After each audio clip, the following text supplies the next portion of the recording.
perburuan. Ini adalah salah satu bukti jejak arkeologi dunia. Jejak purba yang terjadi pada kehidupan dan kebudayaan manusia purba yang pernah ada di daerah Maros Pangkep, Sulawesi Selatan. Jejak purba yang terdeteksi di daerah ini dimulai dari migrasi manusia 60.000 hingga 50.000 tahun yang lalu. Manusia purba bergerak mulai dari Afrika Tengah yang akhirnya pada 50.000 hingga 45.000 tahun yang lalu menyebar hingga ke Indonesia dan sampai di Sulawesi. Saat zaman es mencair 20.000 tahun yang lalu, muncullah bentuk Pulau Sulawesi seperti yang kita lihat sekarang ini. Sulawesi, menurut rekonstruksi lempeng, adalah pulau yang terbentuk dari hasil proses tumbukan teran antara lempeng Asia dan lempeng Australia 19-13 juta tahun yang lalu. Dan hasil proses tersebut membentuk sebuah pulau yang memiliki bentuk yang unik di dunia. Di bagian selatan Sulawesi, provinsi yang memiliki banyak warisan alam dan kaya akan budaya ini, terdapat area Maros Pangkep yang terkenal dengan gugusan karst terbesar dan terindah kedua di dunia, yang mencuat seperti menara-menara raksasa. Di dalamnya terdapat gua-gua purba yang terbentuk dari hasil dari jalur jalan air selama jutaan tahun.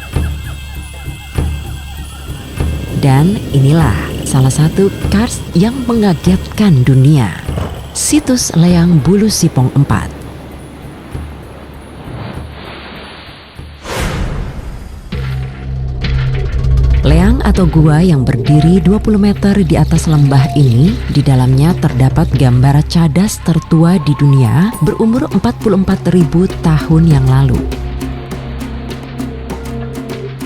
Gambar berukuran panjangnya 4,5 meter dan lebar 3 meter ini saat ini juga didaulat sebagai gambar cadas atau gambar gua figuratif bercerita atau bernarasi tertua di dunia. Ini telah dibuktikan oleh tenaga ahli secara seksama melalui analisis pertanggalan dengan menggunakan metode uranium series dating pada Polaroid Paleotherms.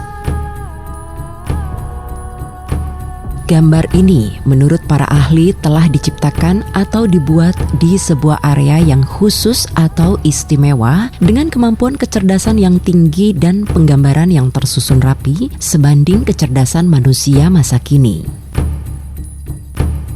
Salah satu analisa para ahli dari beberapa pendapat yang ada adalah ada sekelompok manusia yang kita sebut di jurnal itu Therianthropik, ada sekitar 6 orang berkelompok, digambarkan seperti setengah manusia setengah binatang sedang berburu anoa.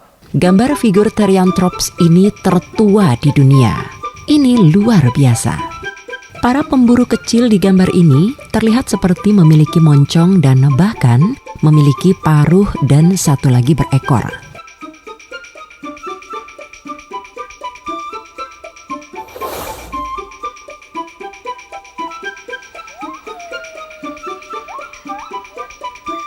Mereka berburu dengan cara mereka, menunggu, mengintip, menyergap, menjerat, juga melempar alat semacam tombak dari jarak jauh. Mungkin dari jarak sekitar 50 meter. Selanjutnya, tak hanya anoa, hewan-hewan lain serta gambar cap tangan juga tergambar di dinding ini.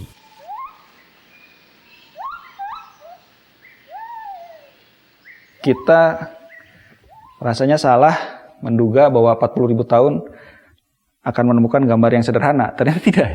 Gambar tertua di Bulu Sipong bukan gambar yang sederhana, sangat rumit malah. Menunjukkan bahwa manusia itu sudah bercerita. Dia bercerita lalu digambarkan. Gambar bercerita ini berada di tempat yang memang dikhususkan atau dispesialkan oleh penggambarnya. Digambar dengan menggunakan alat bantu yang mungkin berupa alat semacam tongkat. Gambar-gambar tersebut ada yang diperbaharui atau ditambah dan ada juga yang tidak. Ini menunjukkan adanya perkembangan waktu dan juga generasi. Warna yang dipakai menunjukkan kisaran tahun pembuatan gambar tersebut. Selanjutnya, gambar-gambar tangan yang biasa ada di gua-gua di gugusan Karst Maros Pangkep digambar dengan proses semburan langsung melalui media sembur maupun melalui proses pewarnaan di tangan lalu ditempelkan ke dinding. Memang kita harus akui mereka ini penggambar yang hebat. Harus kita akui mereka itu penggambar yang hebat. Lalu membuat komposisinya juga berdasarkan keseimbangan gambar dengan bidang gambar. Jadi betul-betul memanfaatkan alam, mengoptimalkan alam. Dindingnya seperti ini, maka saya akan menggambar anoa paling ujung seperti di sini. Nanti di ujung sananya seperti itu. Artinya mereka bisa mewujudkan imajinasinya seperti apa yang mereka inginkan. Jadi mereka tidak hidup apa adanya. Mereka hidup seperti yang mereka inginkan.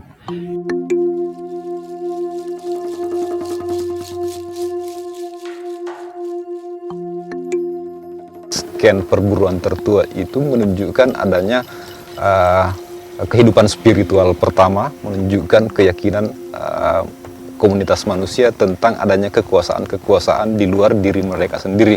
Gambar cadas tertua di dunia ini menegaskan bahwa komponen utama dari budaya artistik yang sangat maju dan tertua di dunia telah hadir di Sulawesi Selatan. Termasuk seni figuratif tertua di dunia, khususnya penggambaran tentang Therianthropus tertua di dunia, dan gambar adegan kejadian bercerita tertua di dunia.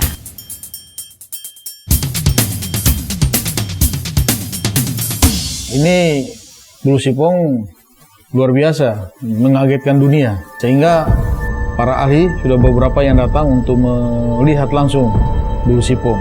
Itu banyak pengunjung dari wartawan dari luar negeri, dari Jepang, dari Eropa untuk membuktikan. Akibat ditemukannya gambar purba ini, peta arkeologi dunia pun berubah.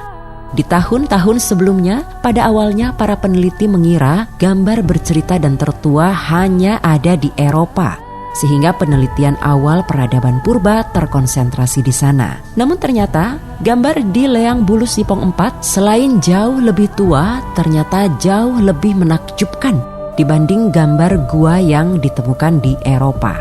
Maka konsentrasi penelitian dan keilmuan pun berubah. Akhirnya banyak ilmuwan yang datang untuk meneliti dan menjelajah pegunungan Karst Maros Pangkep.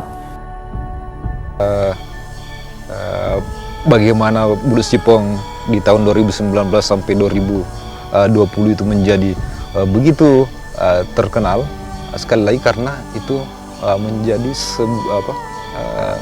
menjadi objek di mana temuan tradisi melukis di dinding gua itu dengan usia tertua ada di sini.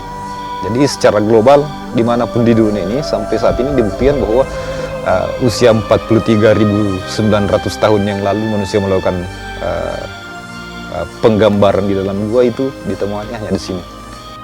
Kalau penamaan Bulu Sipong itu bukit Karst yang berdiri sendiri kalau itu penamaan lokal. Ada 9 gua di situ, ada 9 gua, salah satunya adalah Bulu Sipong 4 yang umumnya kaya dengan temuan-temuan arkeologi. Zaman sekitar 40.000 tahun itu kan sampai ke zaman Holosen sekitar 8.000 tahun itu kan Pulau Kalimantan, Jawa dan Sulawesi itu kan masih satu pulau, masih satu daratan, satu benua Sundalen kan namanya.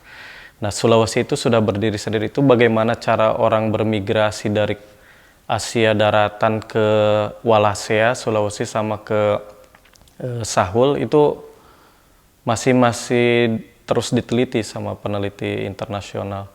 Nah, penelitian gambar cadas itu mampu memberikan sumbangan data yang signifikan dari segi umur, terus bagaimana cara orang menggambar di gua, terus bagaimana cara mereka berkehidupan itu kita tahu di sana. Yang terawetkan di dinding ya, mungkin mereka membuat sesuatu di kayu juga atau di bambu juga ya, tapi tidak terawetkan. Yang terawetkan di dinding. Tapi dengan banyaknya gambar di Maros ini, situs bergambar yang di Maros ini, belum imajinya yang dihitung ya, baru situsnya aja udah 200, udah bingung gitu. Udah banyak banget gitu ya. Menunjukkan tanda kutip tampaknya masyarakat Maros 40.000 tahun yang lalu itu sampai 20.000 tahun yang lalu itu adalah masyarakat yang sibuk mencipta. Jadi ini juga bisa menyampaikan pesan pada kita bahwa dulu manusia-manusia prasejarah ini adalah manusia-manusia yang sibuk mencipta. Ketika orang lain sibuk meniru, sibuklah kita mencipta. Sehingga kita selalu 2-3 langkah di depan.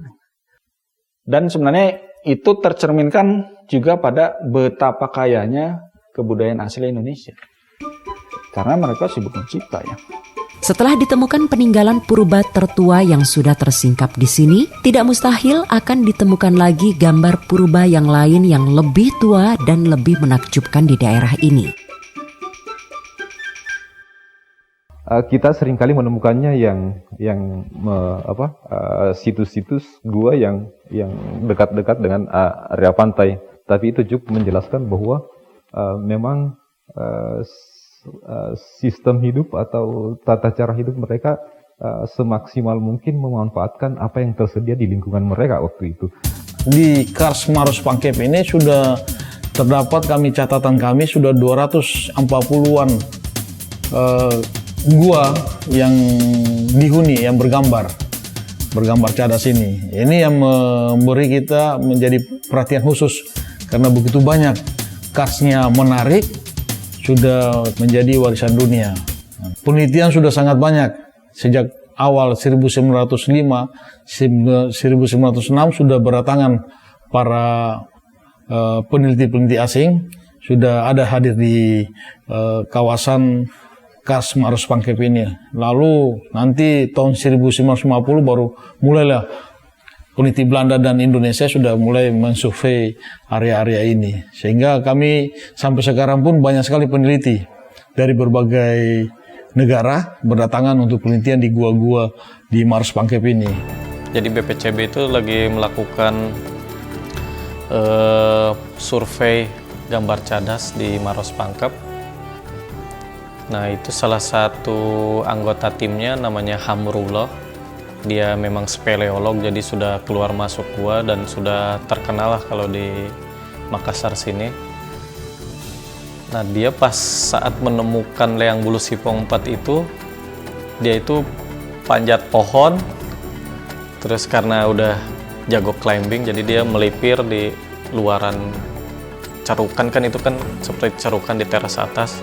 Dia melipir terus masuk ke lubang sempit, ternyata ada gambar paling bagus lah selama ini ya di sini. Ya, kawasan Bulu Sipong ini adalah kawasan PT Semen Tonasa, di mana manajemen PT Semen Tonasa itu sudah menetapkan kawasan ini seluas 31,6 hektar sebagai kawasan perlindungan keanekaragaman hayati.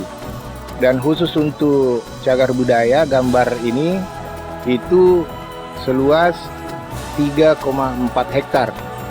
Dan PT Semen Tonasa itu sudah memiliki kerjasama atau MOU dengan pihak Kementerian Pendidikan dan Kebudayaan, dalam hal ini BPCB. Masih banyak peninggalan arkeologi di gugusan Kars Maros Pangkep yang belum dijamah, diteliti, dan diekskavasi serta konservasi. Bagaimana air dapat membentuk gua-gua itu hanya dimulai sebenarnya adalah dari tetesan-tetesan yang menelusuri rekahan-rekahan yang kemudian secara pelan-pelan akan tergerus, akhirnya membentuk lubang yang lebih besar, akhirnya membentuk gua-gua seperti ditemukan di lereng yang umum ditemukan di lereng-lereng pegunungan Kars. Apa yang kita temukan saat ini itu bukanlah bentuk akhir, itu adalah sebuah siklus yang terjadi. Mungkin gua-gua yang kita bisa saksikan saat ini itu akan hilang. Jadi ada keruntuhan, kemudian ada perubahan arah aliran air yang kemudian membentuk gua baru. Nah, itu akan terjadi di masa depan.